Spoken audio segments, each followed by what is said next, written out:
Hi guys, ಎಲ್ಲರಿಗೂ ನಮಸ್ಕಾರ. ಇನ್ನು ಇವತ್ತಿನ ವಿಡಿಯೋದಲ್ಲಿ ನಾನು ಸರ್ವೋ ಮೋಟಾರ್ ಬಗ್ಗೆ ಮಾಹಿತಿ ಕೊಡ್ತೀನಿ. ಅಂದರೆ ನಾನು ಕಳೆದ ವಿಡಿಯೋಗಳಲ್ಲೆಲ್ಲ ಡೈರೆಕ್ಟ್ ಡ್ರೈವ್ಗಳ ಬಗ್ಗೆ ಒಂದಷ್ಟು ಮಾಹಿತಿ ಕೊಟ್ಟಿದ್ದೆ. ಸೊ ಡೈರೆಕ್ಟ್ ಡ್ರೈವ್ ಹಾಕೊಳ್ಳೋದ್ರಿಂದ ಎಷ್ಟೆಲ್ಲ ಬೆನಿಫಿಟ್ಸ್ ಇದೆ, ಆಮೇಲೆ ಕರೆಂಟ್ ಸೇವ್ ಆಗುತ್ತೆ, ಸೊ ಸೌಂಡ್ ಕಮ್ಮಿ ಬರುತ್ತೆ ಅಂತ ಹೇಳಿಬಿಟ್ಟು ನಿಮಗೆ ಡೈರೆಕ್ಟ್ ಡ್ರೈವ್ ಬಗ್ಗೆ ಕಂಪ್ಲೀಟಾಗಿ ಡೀಟೇಲ್ಸ್ನ ಕೊಟ್ಟಿದ್ದೆ. ಸೊ ಇವತ್ತಿನ ವಿಡಿಯೋದಲ್ಲಿ ನಿಮಗೆ ಸರ್ವೋ ಮೋಟಾರ್ ಹಾಕೊಳ್ಳೋದ್ರಿಂದ ಸೊ ಏನೆಲ್ಲ ಬೆನಿಫಿಟ್ಸ್ ಇದೆ ಅಂತ ಹೇಳ್ಬಿಟ್ಟು, ಒಂದು ಮಿಷಿನ್ಗೆ ಒಂದು ಜಾಕ್ ಆಗಲಿ ಅಥವಾ ಜುಕ್ಕಿ ಆಗಲಿ, ಸೊ ಯಾವುದಾದ್ರೂ ಒಂದಕ್ಕೆ ನೀವು ಸರ್ವೋ ಮೋಟಾರ್ನ ಹಾಕೊಳ್ಳೋದ್ರಿಂದ ಏನೆಲ್ಲ ಬೆನಿಫಿಟ್ಸ್ ಇದೆ, ಸೊ ಅದೆಲ್ಲ ಎಷ್ಟು ಪ್ರೈಸ್ ಆಗುತ್ತೆ, ಸೊ ಏನೆಲ್ಲ ಬೆನಿಫಿಟ್ಸ್ ಇದೆ ಅದರಿಂದ ಅಂತ ಹೇಳ್ಬಿಟ್ಟು ಇವತ್ತಿನ ವಿಡಿಯೋದಲ್ಲಿ ನಿಮಗೆ ಕಂಪ್ಲೀಟಾಗಿ ಡೀಟೇಲ್ಸ್ನ ಕೊಡ್ತೀನಿ. ಸೊ ಅದಕ್ಕೂ ಮುಂಚೆ ಯಾರೆಲ್ಲ ನನ್ನ ಚಾನಲ್ನ ನೋಡ್ತಾ ಇದ್ದರೆ ಪ್ಲೀಸ್ ಒಂದು ಲೈಕ್ ಕೊಟ್ಟು ಸಬ್ಸ್ಕ್ರೈಬ್ ಮಾಡಿಕೊಂಡು ಚಾನಲ್ನ ನೋಡಿ. ಸೊ ಬನ್ನಿ ಫಸ್ಟ್ ವಿಡಿಯೋನ ಶುರು ಮಾಡೋಣ. ಇವಾಗ ನೀವು ನೋಡ್ತಾ ಇರೋದು ಬಂದುಬಿಟ್ಟು ಜುಕ್ಕಿ ಇಂಡಸ್ಟ್ರಿಯಲ್ ಮಿಷಿನು. ಸೊ ಇದು ಬಂದುಬಿಟ್ಟು ನೋಡಿ DDL 8700 ಇದು ಮಾಡಲ್. ತುಂಬ ಜನ ಮಾಡಲ್ನ ಕೇಳ್ತಾ ಇರ್ತಾರೆ ನೋಡಿ, ಈ ಒಂದು ಮಾಡಲ್ ಓಕೆನಾ. So Juki industrial machine. So ಇದರ ವಿಶೇಷತೆ ಏನು ಅಂತ ನೋಡೋದಾದರೆ, ಇನ್ನು high speed machine stitching machine ಆಗಿರುತ್ತೆ. ಸ್ಟ್ರೈಟ್ ಸ್ಟಿಚ್ಚು ತುಂಬಾ ನೀಟಾಗಿ ಬರುತ್ತೆ. Cotton, silk, churidar material, blouse stitching ತುಂಬಾ ಸೂಕ್ತವಾಗಿರುತ್ತೆ ಈ ಒಂದು ಮಿಷಿನಲ್ಲಿ. ಕಂಟಿನ್ಯೂಸ್ ಆಗಿ ಕೆಲಸ, ಹಾಗೆ ಸ್ಟ್ರಾಂಗ್ ಬಾಡಿ ಮತ್ತು ಹೆವಿ ಬಿಲ್ಡ್ ಇದೆ ಇದರಲ್ಲಿ. ಸೊ ಈ ಮಿಷಿನ್ ಬಂದ್ಬಿಟ್ಟು ನಿಮಗೆ ಲಾಂಗ್ ಟೈಮ್ ಯೂಸ್ ಮಾಡಿದ್ರು ಕೂಡ ಈಟಿಂಗ್ ಪ್ರಾಬ್ಲಮ್ ಕಡಿಮೆ, ಸ್ಟಿಚಿಂಗ್ ಕ್ವಾಲಿಟಿ ತುಂಬ ಸ್ಮೂತ್ ಆಗಿ ಪ್ರೊಫೆಷ್ನಲ್ ಫಿನಿಶ್ ಕೊಡುತ್ತೆ ಈ ಒಂದು ಜುಕ್ಕಿ ಮಿಷಿನು. ಇದು ಬಂದುಬಿಟ್ಟು ಸರ್ವೋ ಮೋಟಾರು. ಇನ್ನು ಸರ್ವೋ ಮೋಟಾರು ಬಂದುಬಿಟ್ಟು ನಿಮಗೆ ಒಂದು ಸ್ಮಾಲ್ ಮೋಟಾರ್ ಆಗಿರುತ್ತೆ. ಇದು ಸೆನ್ಸಾರ್ ಮತ್ತು ಕಂಟ್ರೋಲ್ ಬೋರ್ಡ್ ಸಹಾಯದಿಂದ ನಿಮಗೆ ಸ್ಪೀಡ್ ಮತ್ತು ಪವರನ್ನು ಕಂಟ್ರೋಲ್ ಮಾಡುತ್ತೆ. ನಾರ್ಮಲ್ ಕ್ಲಚ್ ಮೋಟಾರ್ ಹಾಗಲ್ಲ, ಇದು ಬೇಕಾದಷ್ಟು ಮಾತ್ರನೇ ಪವರ್ನ ತಗೊಳ್ಳುತ್ತೆ. ಇನ್ನು ಸರ್ವೋ ಮೋಟಾರಲ್ಲಿ ಎಲೆಕ್ಟ್ರಿಸಿಟಿ ಕನ್ಸಂಪ್ಷನ್ ಬಂದು ಕಡಿಮೆ ಇರುತ್ತೆ. ಇನ್ನು ವಿದ್ಯುತ್ ಬಂದುಬಿಟ್ಟು ನಿಮಗೆ 60 to 70% ಅಷ್ಟು ನಿಮಗೆ ವಿದ್ಯುತ್ ಅನ್ನೋದು ಸೇವ್ ಆಗುತ್ತೆ. ಕ್ಲಚ್ ಮೋಟಾರು ಜಾಸ್ತಿ ಸೌಂಡ್ ಮಾಡುತ್ತೆ. ಹಾಗೆ ಇದು ಸರ್ವೋ ಮೋಟಾರು ಆಲ್ಮೋಸ್ಟ್ ಸೈಲೆಂಟು. ಅದರಲ್ಲಿ ಮನೇಲಿ ಮತ್ತು ನಿಮಗೆ ಸ್ಮಾಲ್ ಶಾಪ್ ಈಸಿಯಾಗಿ ಯೂಸ್ ಮಾಡ್ಬೋದು. ತುಂಬಾ ಸೌಂಡ್ ಅನ್ನೋದು ತುಂಬಾ ಕಮ್ಮಿ ಬರುತ್ತೆ. ಸೊ ಇದು ಬಂದ್ಬಿಟ್ಟು ನಿಮಗೆ ಅಂದರೆ ಇದು ಬಂದುಬಿಟ್ಟು ಸ್ವಲ್ಪ ನಿಮಗೆ ಹಿಂಗೆ ಪ್ರೆಸ್ ಮಾಡಿದ್ರೆ ನೀಡಲ್ಲಿ ಎದ್ದೊಳುತ್ತೆ. ಸೊ ಆರಾಮಾಗಿ ನೀವು ಇದರಲ್ಲಿ ಯೂಸ್ನ ಮಾಡ್ಕೊಳ್ಬೋದು. ಸೊ ಇನ್ನು smooth stitching, servo motor vibration ಕಡಿಮೆ ಕೊಡುತ್ತೆ. ಹಾಗೆ ಆದ್ದರಿಂದ ನಿಮಗೆ ಸ್ಟಿಚಿಂಗು ಮತ್ತು ನೀಟಾಗಿ ಸ್ಟ್ರೈಟ್ ಒಳಗೆ ಬರುತ್ತೆ. ಈಟು ಕೂಡ ಕಡಿಮೆ ಇರುತ್ತೆ. ಇನ್ನು ಕ್ಲಚ್ ಮೋಟಾರು ಕನ್ಸ್ಯೂಮೇಷನು ರನ್ ಆಗೋದ್ರಿಂದ ಈಟ್ ಜಾಸ್ತಿ. ಸರ್ವೋ ಮೋಟಾರಲ್ಲಿ ಬೇಕಾದಷ್ಟು ಮಾತ್ರ ರನ್ ಆಗುತ್ತೆ. ಅದರಿಂದ ನಿಮಗೆ ಮಿಷಿನ್ನು ಲೈಫ್ ಲಾಂಗು ನಿಮಗೆ ಯೂಸ್ ಆಗುತ್ತೆ.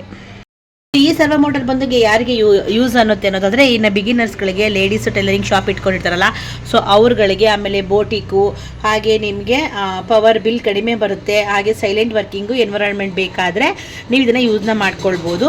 ಸೌಂಡು ಜಾಸ್ತಿ, ಇನ್ನು ಕ್ಲಚ್ ಮೋಟಾರ್ ಅಂತ ಬರುತ್ತೆ ನಿಮಗೆ. ಕ್ಲಚ್ ಮೋಟಾರ್ಗಳಲ್ಲಿ ನಿಮಗೆ ಸೌಂಡ್ ಜಾಸ್ತಿ, ಪವರ್ ಕನ್ಸಂಪ್ಷನ್ ಜಾಸ್ತಿ ಇರುತ್ತೆ, ಸ್ಪೀಡ್ ಕಂಟ್ರೋಲು ತುಂಬ ಡಿಫಿಕಲ್ಟ್ ಇರುತ್ತೆ. ಇನ್ನು ಸರ್ವೋ ಮೋಟಾರಲ್ಲಿ ನಿಮಗೆ ಸೈಲೆಂಟು, ಪವರ್ ಸೇವಿಂಗು, ಹಾಗೆ ಈಸಿ ಸ್ಪೀಡ್ ಕಂಟ್ರೋಲು, ಬಿಗಿನರ್ಸ್ಗೆ ಫ್ರೆಂಡ್ಲಿ ಅಂತಲೇ ಹೇಳ್ಬೋದು. ಸ್ವಲ್ಪ ಬಿಗಿನರ್ಸ್ಗಳಿಗೆ ಸ್ವಲ್ಪ ನಿಮಗೆ ಅಮೌಂಟ್ ಅನ್ನೋದು ಕಮ್ಮಿ ಆಗಿದೆ. ಸೊ ಸರ್ವೋ ಮೋಟಾರು ಓಕೆನಾ. ಇನ್ನು ನಿಮಗೆ ಸರ್ವೋ ಮೋಟರಲ್ಲಿ 550 ವೋಲ್ಟೇಜಿಂದ 750 ವೋಲ್ಟೇಜ್ವರೆಗೂ ಪವರ್ ಮಾಡೆಲ್ ಅವೈಲಬಲ್ ಇರುತ್ತೆ. ಇನ್ನೆಲ್ಲ ಟೈಲರಿಂಗ್ ಶಾಪ್ಗಳಿಗೆ 550 ವೋಲ್ಟೇಜ್ ಸಾಕಾಗುತ್ತೆ. ಇನ್ನು ಹೆವಿ ಮೆಟೀರಿಯಲ್ಸ್ ಕೆಲಸಕ್ಕೆ ಬೇಕು ಅಂತ ಅಂದರೆ 750 ಬೆಟರ್. ಇನ್ನು ಈ ಸರ್ವೋ ಮೋಟಾರು ಫಾಸ್ಟ್ಗೂ ಇಟ್ಕೊಳ್ಬೋದು, ಸ್ಲೋಗೂ ಇಟ್ಕೊಳ್ಬೋದು. ನಿಮ್ಗೇನಾದರೂ ಬೇಕು ಒಲಿಯೋರು ಬಿಗಿನರ್ಸ್ ಆದರೆ ಇಲ್ಲಿ ನಿಮಗೆ ನಂಬರ್ಸ್ ಇರುತ್ತೆ. ಸೊ ಕಮ್ಮಿ ಇಟ್ಕೊಂಡು ಹೊಲ್ಕೊಳ್ಳಿ. ತುಂಬ ಜಾಸ್ತಿ ಒಲಿಯೋರು ಆರಾಮಾಗಿ ಸ್ಪೀಡ್ನ ಜಾಸ್ತಿ ಇಟ್ಕೊಂಡು ಕೂಡ ಹೊಲ್ಕೊಳ್ಬೋದು. ಅದು ಕೂಡ ಹೆಲ್ಪ್ ಆಗುತ್ತೆ ನಿಮಗೆ. ಎಷ್ಟು ಬೇಕೋ ಅಷ್ಟು ಸ್ಪೀಡ್ನ ಕಮ್ಮಿ ಮಾಡಿಕೊಂಡು ಹೊಲ್ಕೊಳ್ಬೋದು. ಇನ್ನು ಸರ್ವೋ ಮೋಟಾರ್ನ ನೋಡಿದ್ರಿ ಅಲ್ವಾ. ಇನ್ನು ಡೈರೆಕ್ಟ್ ಡ್ರೈವ್ಗೂ ಸರ್ವೋ ಮೋಟಾರ್ಗೂ ತುಂಬಾ ವ್ಯತ್ಯಾಸ ಇರುತ್ತೆ. ಸೊ ನಿಮಗೆ ಸರ್ವೋ ಮೋಟಾರ್ಲು ಕೂಡ ಸೇಮ್ ಫೀಚರ್ಸೇ ಇರುತ್ತೆ. ಸೊ ಸ್ವಲ್ಪ ಇನ್ನು ಬೆಟರ್ ಕ್ವಾಲಿಟಿ ನಿಮಗೆ ಡೈರೆಕ್ಟ್ ಡ್ರೈವಲ್ಲಿ ಸಿಗುತ್ತೆ ಅಷ್ಟೇ, ಇನ್ನೇನಿಲ್ಲ. ಎಲ್ಲರೂ ಸೇಮ್ ಇರುತ್ತೆ. ಬಜೆಟ್ ಫ್ರೆಂಡ್ಲಿ ಏನಾದ್ರು ನೋಡ್ತಾ ಇದ್ದರೆ ಇದು ಬೆಸ್ಟು. ಮತ್ತು ನಿಮಗೆ ಸಿಂಗಲ್ ಆಗಿ ಸರ್ವೋ ಮೋಟಾರ್ ಕೂಡ ಸಿಗುತ್ತೆ, ಹಾಗೆ ಸಿಂಗಲ್ ಆಗಿ ಕೂಡ ಡೈರೆಕ್ಟ್ ಡ್ರೈವ್ ಸಿಗುತ್ತೆ. ನಿಮ್ಮ ಹತ್ರ ಒಂದು ವೇಳೆ ಏನಾದರೂ ಮಿಷಿನ್ ಇದ್ದರೆ ಅದನ್ನು ಆರಾಮಾಗಿ ಹಾಕ್ಕೊಳ್ಬೋದು. ಏನಾದರೂ ನಿಮ್ಗೆ ಏನಾದ್ರು ಸಪ್ರೇಟಾಗಿ ಬೇಕು ಅಂದರೆ, ಬರೀ ಮಿಷಿನ್ ಮಾತ್ರ ಅಲ್ಲ, ನಿಮಗೆ ಸಪ್ರೇಟಾಗಿ ಸರ್ವೋ ಮೋಟಾರ್ ಕೂಡ ಸಿಗುತ್ತೆ, ಹಾಗೆ ಸಪ್ರೇಟ್ ಆಗೂ ಕೂಡ ಡೈರೆಕ್ಟ್ ಡ್ರೈವ್ ಸಿಗುತ್ತೆ. ಸೊ ಅದನ್ನು ನಾನು ನೆಕ್ಸ್ಟ್ ವಿಡಿಯೋದಲ್ಲಿ ಹೇಳ್ತೀನಿ. ಸೊ ಬರೀ ಸರ್ವೋ ಮೋಟಾರು ಮತ್ತು ಬರೀ ಡೈರೆಕ್ಟ್ ಡ್ರೈವ್ನ ಎಷ್ಟು ಪ್ರೈಸ್ಗೆ ಕೊಡ್ಬೋದು ಅಂತ ಹೇಳ್ಬಿಟ್ಟು ನಾನು ನೆಕ್ಸ್ಟ್ ವಿಡಿಯೋಗಳಲ್ಲಿ ಹೇಳ್ತೀನಿ. ಸೊ ಇದು ಬಂದ್ಬಿಟ್ಟು ಮಿಷಿನ್ಗೆ ಅಟ್ಯಾಚ್ ಆಗಿರುವಂಥದ್ದು. ನಿಮ್ಗೆ ಏನಾದರೂ ಸರ್ವೋ ಮೋಟರ್ ಇಷ್ಟ ಆಗಿದ್ರೆ ಸರ್ವೋ ಮೋಟರ್ನ ತಗೊಳ್ಳಿ. ಡೈರೆಕ್ಟ್ ಡ್ರೈವ್ ಇಷ್ಟ ಆಗಿದ್ರೆ ಡೈರೆಕ್ಟ್ ಡ್ರೈವ್ ಬೇಕಾದರೂ ತೊಗೊಳ್ಬೋದು. ನೆಕ್ಸ್ಟ್ ವಿಡಿಯೋದಲ್ಲಿ ಹೇಳ್ತೀನಿ ನಾನು ಪ್ರೈಸ್ ಎಷ್ಟಾಗುತ್ತೆ. ಸಪ್ರೇಟಾಗೂ ಕೂಡ ಸಿಗುತ್ತೆ. ನಿಮ್ಗೆ ಹತ್ರ ಏನಾರ ಮಿಷಿನ್ ಇದ್ದರೆ ನೀವು ಆರಾಮಾಗಿ ಪರ್ಚೇಸ್ ಮಾಡ್ಕೊಂಡು ಹಾಕ್ಕೊಳ್ಬೋದು. ಹಾಕೊಳ್ಳೋಕೆ ಗೊತ್ತಿದ್ರೆ ಹಾಕೊಳ್ಳಿಲ್ಲ ಅಂದರೆ ಹೇಳ್ಕೊಂಡು ಕೊಡ್ತೀವಿ, ಹಾಗೂ ಬೇಕಾದರೂ ಹಾಕ್ಕೊಳ್ಬೋದು ನಿಮ್ಮ ಹತ್ರ ಏನಾದರೂ ಮಿಷಿನ್ ಇದ್ದರೆ ಓಕೆನಾ. ಸೊ ನಿಮಗೆ ಡಿಫ್ರೆನ್ಸ್ ಗೊತ್ತಾಯಿತು ಅಂತ ಅಂದ್ಕೊಳ್ತೀನಿ. ಸೊ ನಿಮಗೆ ವಿಡಿಯೋ ಇಷ್ಟ ಆಯಿತು. ಆಮೇಲೆ ತುಂಬ ಜನ ಇನ್ನೊಂದೇನು ಗೊತ್ತಾ, ಮೇನ್ ಆಗಿ ಕ್ವಶನ್ಸು ಏನಂದರೆ ಆ ರೇಟ್ ಹೇಳಿ. ಸೊ ನಾನು ವಿಡಿಯೋದಲ್ಲಿ ಕೊನೆಯಲ್ಲಿ ಹೇಳಿರ್ತೀನಿ ರೇಟ್ನ.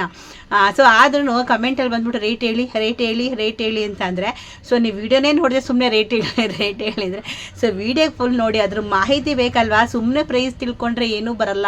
ಆ ಒಂದು ಮಿಷಿನ್ ಅಂದಮೇಲೆ ಅದರಲ್ಲಿ ಏನು ಕ್ವಾಲಿಟೀಸ್ ಇದೆ, ಗುಡ್ ಕ್ವಾಲಿಟೀಸು, ಬ್ಯಾಡ್ ಕ್ವಾಲಿಟೀಸು, ಐಟಮ್ಮು ಏನು ಪ್ರೈಸ್ ಆಗುತ್ತೆ, ಅದೆಲ್ಲ ಏನು ಫೆಸಿಲಿಟೀಸ್ ಇದೆಲ್ಲ ತಿಳ್ಕೊಂಡ್ರೆ ನೀವು ಸುಮ್ಮನೆ ತೊಗೊಳಕ್ಕಾಗೋದು. ಸುಮ್ಮನೆ ಅದ್ರ ಬಗ್ಗೆ ವಿಚಾರಿಸಿ ಏನೂ ಪ್ರಯೋಜನ ಇಲ್ಲ.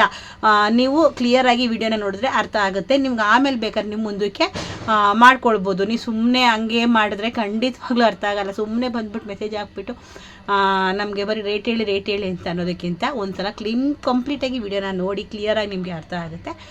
ಸೊ ವಿಡಿಯೋ ಇಷ್ಟ ಆಯಿತು ಅಂತ ಅಂದ್ಕೊಳ್ತೀನಿ. ಇಷ್ಟ ಆಗಿದ್ರೆ ಒಂದು ಲೈಕ್ ಮಾಡಿ, ಕಮೆಂಟ್ ಮಾಡಿ, ಶೇರ್ ಮಾಡಿ, ಸಬ್ಸ್ಕ್ರೈಬ್ ಮಾಡ್ಕೊಳ್ಳಿ. ಮುಂದಿನ ವಿಡಿಯೋದಲ್ಲಿ ಸಿಗ್ತೀನಿ. ಅಲ್ಲಿವರೆಗೂ ಎಲ್ಲರಿಗೂ ಟೇಕ್ ಕೇರ್, ಬೈ.